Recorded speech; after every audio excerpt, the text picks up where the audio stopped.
Rubber ತೋಟಗಳ ಸಾಲುಗಳು ಹೇಗಿದೆ ನೋಡಿ. ಡೈಲಿ ಬಂದುಬಿಟ್ಟು ಆ ರಬ್ಬರ್ದು ಕ್ಯಾನ ತೆಗಿತಾರೆ. ಬೆಳಗಿನ ಜಾವನ ತೆಗಿತಾರೆ, ಒಂದು 5 ಗಂಟೆ 6 ಗಂಟೆಗೆಲ್ಲ ಹೇಳ್ತಾರೆ. ಸೊ ಈ ಕಡೆ ಸುಳ್ಯ, ಸಂಪಾಜೆ, ಮದನಾಡು ಈ ಕಡೆಲ್ಲ, ಮತ್ತು ಈ ಕಡೆ ಪುತ್ತೂರು ಕಡೆ ಕೂಡ ರಬ್ಬರ್ ಕೃಷಿ ಜಾಸ್ತಿ. ಯಬ್ಬೋ ಹೇಗಿದೆ ಮಾರೆ, ಹತ್ತತ್ರ ಬರ್ತಾ ಹಾಗೇ ಎದೆಗೆ ಹೊಡೆದಾಗ ಅನಿಸ್ತಿದೆ.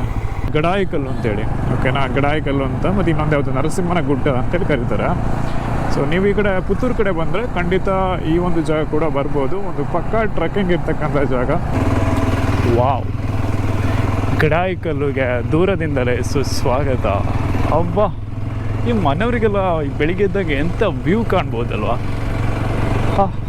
ಸಖತ್ ಮಾರೆ.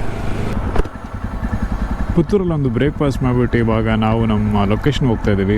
ಗಡಾಯಿಕಲ್ಲು ಬಂದು 40 ಕಿಲೋಮೀಟ್ರ್ ಇದೆ ಗುರು. ಬನ್ನಿ ಹೋಗೋಣ. ಹೌದು ಹೌದು, ಗೂಗಲ್ ಮ್ಯಾಪು ಇದೇ ರೋಡ್ ಸ್ಟ್ರೈಟ್ ತೋರಿಸ್ತಿದೆ.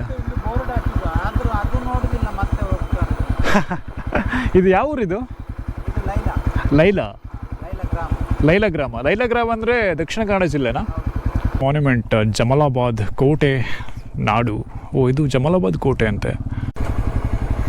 ರಬ್ಬರ್ ತೋಟಗಳ ಸಾಲುಗಳು ಹೇಗಿದೆ ನೋಡಿ. ಡೈಲಿ ಬಂದುಬಿಟ್ಟು ಆ ರಬ್ಬರ್ದು ಕ್ಯಾನ ತೆಗಿತಾರೆ. ಬೆಳಗಿನ ಜಾವನ ತೆಗಿತಾರೆ, ಒಂದು 5 ಗಂಟೆ 6 ಗಂಟೆಗೆಲ್ಲ ಹೇಳ್ತಾರೆ. ಸೊ ಈ ಕಡೆ ಸುಳ್ಯ, ಸಂಪಾಜೆ, ಮದನಾಡು ಈ ಕಡೆಲ್ಲ, ಮತ್ತು ಈ ಕಡೆ ಪುತ್ತೂರು ಕಡೆ ಕೂಡ ರಬ್ಬರ್ ಕೃಷಿ ಜಾಸ್ತಿ.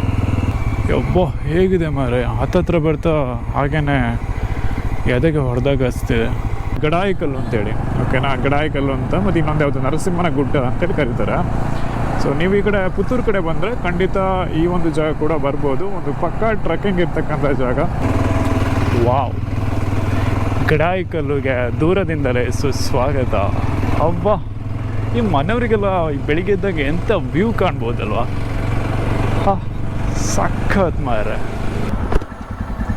ಪುತ್ತೂರಲ್ಲಿ ಒಂದು ಬ್ರೇಕ್ಫಾಸ್ಟ್ ಮಾಡಿಬಿಟ್ಟು ಇವಾಗ ನಾವು ನಮ್ಮ ಲೊಕೇಶನ್ ಹೋಗ್ತಾ ಇದ್ದೀವಿ. ಗಡಾಯಿಕಲ್ಲು ಬಂದು 40 ಕಿಲೋಮೀಟ್ರ್ ಇದೆ ಗುರು. ಬನ್ನಿ ಹೋಗೋಣ. ಹೌದು ಹೌದು, ಗೂಗಲ್ ಮ್ಯಾಪು ಇದೇ ರೋಡ್ ಸ್ಟ್ರೈಟ್ ತೋರಿಸ್ತಿದೆ. ಇದು ಯಾವ ಊರಿದು? ಲೈಲಾ ಗ್ರಾಮ ಅಂದರೆ ದಕ್ಷಿಣ ಕನ್ನಡ ಜಿಲ್ಲೆನಾ? ಮಾನ್ಯುಮೆಂಟ್ ಜಮಲಾಬಾದ್ ಕೋಟೆ ನಾಡು. ಓ, ಇದು ಜಮಲಾಬಾದ್ ಕೋಟೆ ಅಂತೆ.